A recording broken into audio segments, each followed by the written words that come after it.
চলছে শেরপুর ময়মনসিংহের বিকল্প মহাসড়ক নির্মাণ কাজ। শেরপুরের কানাসাখলা থেকে ভীমগঞ্জ, নারায়ণখোলা, রামভদ্রপুর, পরাণগঞ্জ হয়ে ময়মনসিংহের রহমতপুরে মিলিত হবে নতুন এই মহাসড়ক। যোগাযোগ ব্যবস্থার উন্নয়নের পাশাপাশি ব্রহ্মপুত্র নদের পাশের চরাঞ্চলে কৃষি অর্থনীতি আরও সমৃদ্ধ হবে বলে মনে করছেন স্থানীয়রা।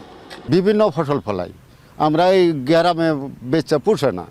যদি আমরা শহরে বাজারে আস্তে আস্তে আঙ্গুর হুকার হইতেছে, শহরে বাজারে নিয়ে বেচতে পারি, তাহলে অনেক সুবিধা হবে। যোগাযোগ ব্যবস্থা ভালো হওয়ার কারণে আমরা তাড়াতাড়ি ঢাকা যেতে পারবো, কৃষি মালগুলো তাড়াতাড়ি বিক্রি করে বেচতে পারবো, লাভবান হবো। রাস্তার জন্য মানুষজন আনিগুনি করবো, গাড়ি ঘোড়া চলবো, যাতায়াত বাড়ো, মানুষজন বেশি হবো, আমাদের ব্যবসা বাণিজ্য ভালো চলবে। আমরা ময়মনসিংহ মেডিকেল কলেজে যাইতাম, আগে পুরান রুট যেটা ছিল ওটাতে অনেক সময় লাগতো, তো এখন 20 কিলোমিটার রাস্তা এই রুটে কম।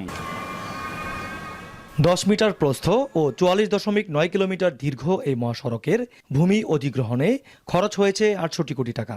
এছাড়া কালভার্ট, সেতু সহ মহাসড়কটির মোট ব্যয় ধরা হয়েছে 1842 কোটি টাকা।